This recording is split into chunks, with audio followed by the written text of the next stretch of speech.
ಮಧುಗಿರಿ ತಾಲ್ಲೂಕಿನ ಕೊಂಡವಾಡಿ ಗ್ರಾಮ ಪಂಚಾಯಿತಿ ವ್ಯಾಪ್ತಿಯ ಪೂಜಾರಹಳ್ಳಿ ರಸ್ತೆ ಪಕ್ಕದಲ್ಲಿ ನಡೆದ ಈ ಘಟನೆ ನಮ್ಮೆಲ್ಲರಿಗೂ ಒಂದು ಮಹತ್ವದ ಎಚ್ಚರಿಕೆ ನೀಡುತ್ತಿದೆ.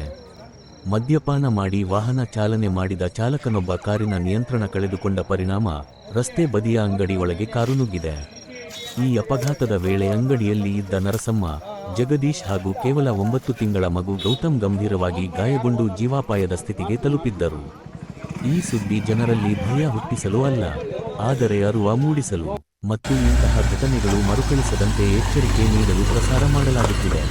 ಘಟನೆ ತಿಳಿದ ತಕ್ಷಣ ಮಧುಗಿರಿ ತಾಲ್ಲೂಕು ರಕ್ಷಣಾ ವೇದಿಕೆಯ ಅಧ್ಯಕ್ಷರಾದ ಶಿವಕುಮಾರ್ ಅವರು ತಕ್ಷಣ ಸ್ಪಂದಿಸಿ ತಮ್ಮ ಸೇವೆಯಲ್ಲಿರುವ ಆಂಬ್ಯುಲೆನ್ಸ್ ಮೂಲಕ ಗಾಯಾಳುಗಳನ್ನು ಸುರಕ್ಷಿತವಾಗಿ ಮಧುಗಿರಿ ಸರ್ಕಾರಿ ಆಸ್ಪತ್ರೆಗೆ ದಾಖಲಿಸಿ ಅಮೂಲ್ಯ ಜೀವಗಳನ್ನು ಉಳಿಸಿದ್ದಾರೆ.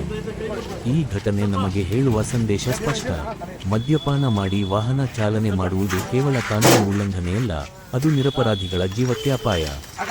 ರಸ್ತೆ ಬದಿಯ ಅಂಗಡಿಗಳಲ್ಲಿ ವ್ಯಾಪಾರ ಮಾಡುವವರು, ಸಾರ್ವಜನಿಕರು ಹಾಗೂ ವಾಹನ ಸವಾರರು ಹೆಚ್ಚಿನ ಎಚ್ಚರಿಕೆ ವಹಿಸುವುದು ಅತ್ಯಂತ ಅಗತ್ಯ.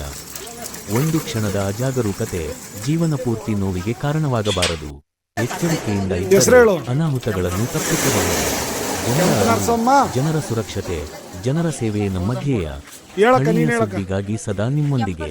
ಕರುನಾಡ ನ್ಯೂಸ್, ಮಧುಗಿರಿ. ಗೌತಮ್ ಗೌಡ. ಎಷ್ಟು ವರ್ಷ ಪಾಪುಗೆ? ಪಾಪುಗೆ ಇನ್ನೂ 9 ತಿಂಗಳು. 9 ತಿಂಗಳು ಪಾಪು. ಇದು ಯಾವ ತರ ಆಯ್ತು?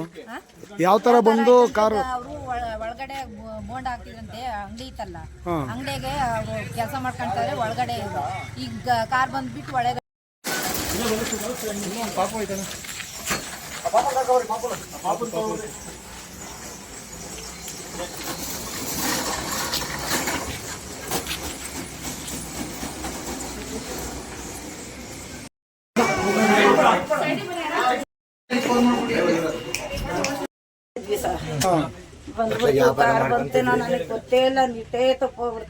ವ್ಯಾಪಾರ ಮಾಡ್ಕೊಂತಿದ್ವಿ. ಬಂದು ಬುದ್ಧಿ ಬಿಟ್ಟರು, ನಾವು ಅಡಿಕೆ ಅಪ್ಪಚ್ಚಿ ಆಗೋದ್ವಿ.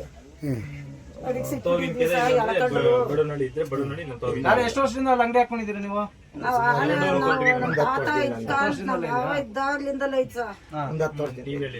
ಕರುನಾಡ ನ್ಯೂಸ್ ಈ ಸುದ್ದಿ ನಿಮಗೆ ಇಷ್ಟವಾದರೆ ದಯವಿಟ್ಟು ನಮ್ಮ ಚಾನೆಲ್ಗೆ ಸಬ್ಸ್ಕ್ರೈಬ್ ಮಾಡಿ, ಲೈಕ್ ಮಾಡಿ ಹಾಗೂ ಶೇರ್ ಮಾಡಿ ನಮ್ಮನ್ನು ಪ್ರೋತ್ಸಾಹಿಸಿ.